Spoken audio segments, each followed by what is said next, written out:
विद्यार्थी मित्रांनो, मागच्या तासाला आपण कन्स्ट्रक्शन हे मॅथ्स सेकंड मधलं जॉमेट्रिक कन्स्ट्रक्शन हे चॅप्टर पूर्णपणे आपण संपवलेलं आहे. ते पूर्णपणे आपलं व्यवस्थित झालेलं आहे. सगळ्या कन्स्ट्रक्शन पुन्हा पुन्हा करायच्या म्हणजे त्या ज्या झालेल्या कन्स्ट्रक्शन आहेत तुमच्या चांगल्या व्यवस्थित लक्षात राहतील. आजपासून आपण मॅथ्स फर्स्टला सुरुवात करतोय. मॅथ्स फर्स्ट मध्ये आपण 3 चॅप्टर घेतलेले आहेत. शेवटचं चॅप्टर जे घेतलं ते एपी घेतलं आणि त्यानंतर चौथं चॅप्टर फायनान्शियल प्लॅनिंग आहे. पण ते आपण शाळा सुरू झाल्यानंतर घेणार आहोत, कारण ते तुमच्यासाठी पूर्णपणे टोटल डिफरंट चॅप्टर आहे. आज आपण त्याच्या पुढचं चॅप्टर आहे, चॅप्टर नंबर 5 प्रोबॅबिलिटी. त्याला आज आपण सुरुवात करणार आहोत. प्रोबॅबिलिटी हे जे चॅप्टर आहे हे पूर्णपणे तुम्हाला नवीन चॅप्टर आहे. यापूर्वी प्रोबॅबिलिटी बद्दल तुम्हाला काही माहिती नाही आणि यानंतरच्या पुढच्या अभ्यासक्रमात म्हणजे 11वी 12वी त्यानंतर हायर एज्युकेशनमध्ये तुम्हाला प्रोबॅबिलिटीचा खूप उपयोग करायचा आहे, किंबहुना तोच अभ्यास जास्त तुम्हाला आहे. मग आता प्रोबॅबिलिटी म्हणजे काय, त्याचं नेमकं आपल्याला कशा पद्धतीने इथे यूज करायचं आहे याचा अभ्यास आजच्या पिरियडला आपण करणार आहोत. So let us start in maths first chapter number 5 probability. Very important chapter. या चॅप्टरचं नाव आहे प्रोबॅबिलिटी म्हणजे संभाव्यता. So what is probability? Now listen me carefully. In our day-to-day life, in our daily life, we oftenly talk about the following statements. What are the statements? The first statement is probability or probably I will get the first class in 10th standard. Probably it will be rain today. Probably I will be there. So in all these statements there is a degree of uncertainty of the results. Now this degree of uncertainty of results measured by using probability, and therefore probability is very important in mathematics, statistics, astrology, economy and also statistics.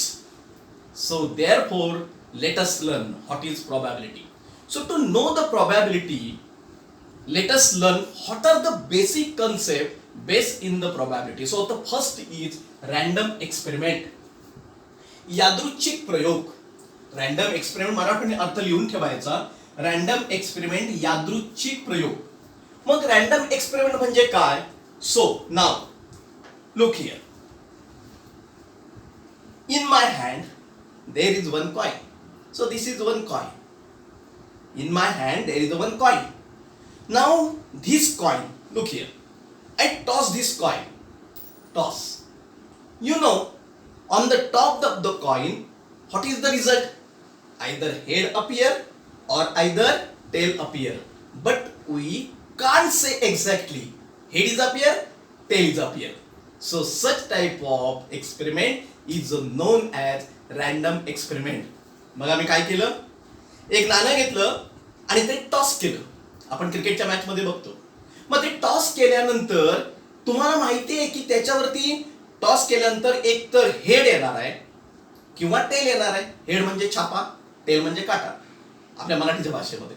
म्हणजे एक तर head येणार आहे किंवा tail येणार आहे. पण तुम्ही नक्की सांगू शकता का की हेडच येईल?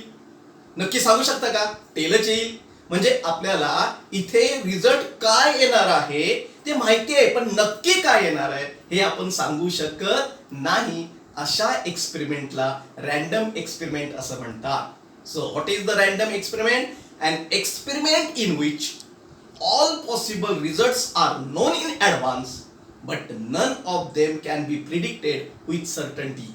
काय सांगितले बघा इंग्रजीमध्ये definition. An experiment in which all possible results are known in advance but none of them can be predicted with certainty. For example, tossing of a coin is one random experiment.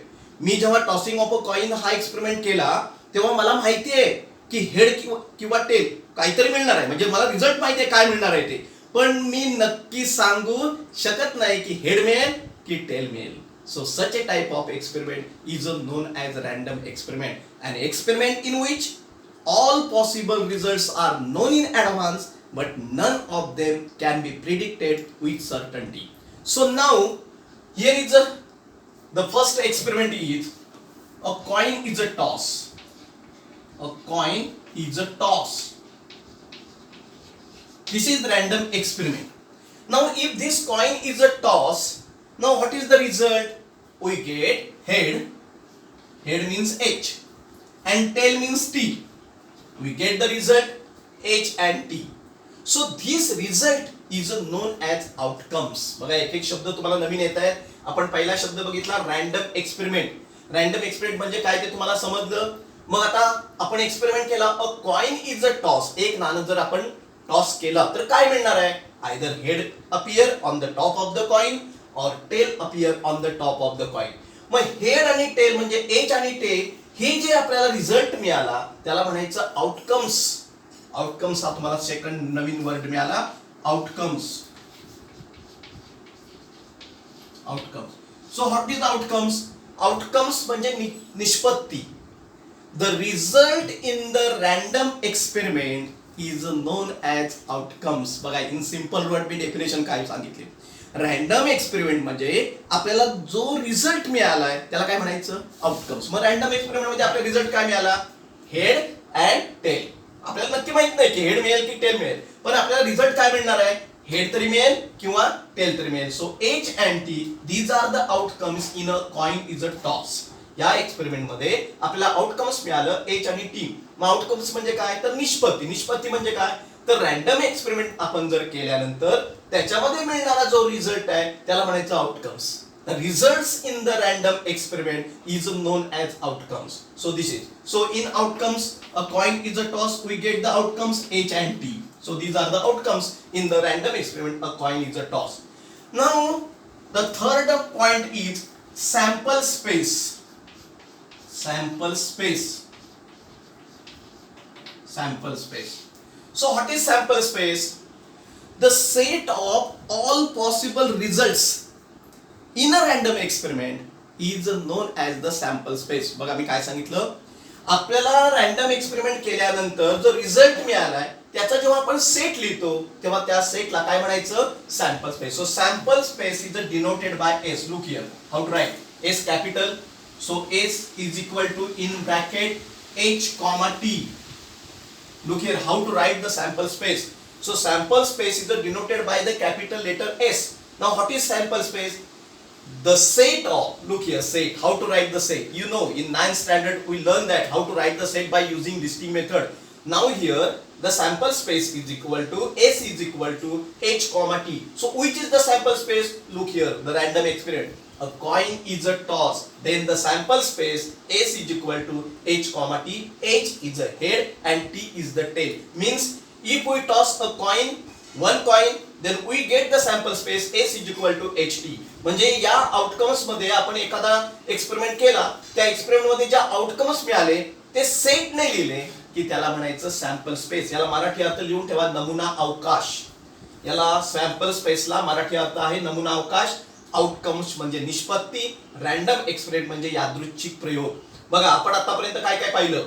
Random experiment पाहिलं आपण. Outcomes म्हणजे काय पाहिलं. त्यानंतर sample space म्हणजे काय पाहिलं. Sample space अत्यंत महत्वाचं आहे. आणि त्यानंतरचा आपला पॉइंट येतो sample point. Next is sample point. पुढचा मुद्दा येतो sample point.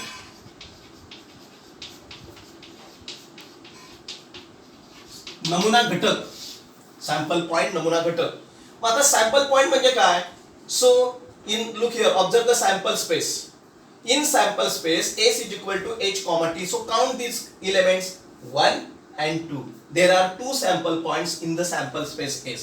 How to write the sample space, that is number of S is equal to 2. Look here how to 2 count 1 and 2. म्हणजे सॅम्पल स्पेस मध्ये असणारे जे element आहेत त्या इलेमेंटला sample point असं म्हणतात. नमुना घटक असं म्हणतात. म्हणजे अशा पद्धतीने सॅम्पल स्पेस पाहिल्यानंतर सॅम्पल पॉइंट त्याच्यामध्ये असणारे घटक नंबर ऑफ एस किती आहेत म्हणजे प्रत्येक सेट मध्ये असणारे घटक आहेत त्याला आपण नंबर ऑफ ए समजा असेल तर नंबर ऑफ ए म्हणतो. एस असेल तर नंबर ऑफ एस म्हणतो. मग अशा पद्धतीने इथे सॅम्पल स्पेस मध्ये असणारे जे पॉइंट आहेत त्यांना आपण सॅम्पल स्पेस म्हटलं. So number of S is equal to 2.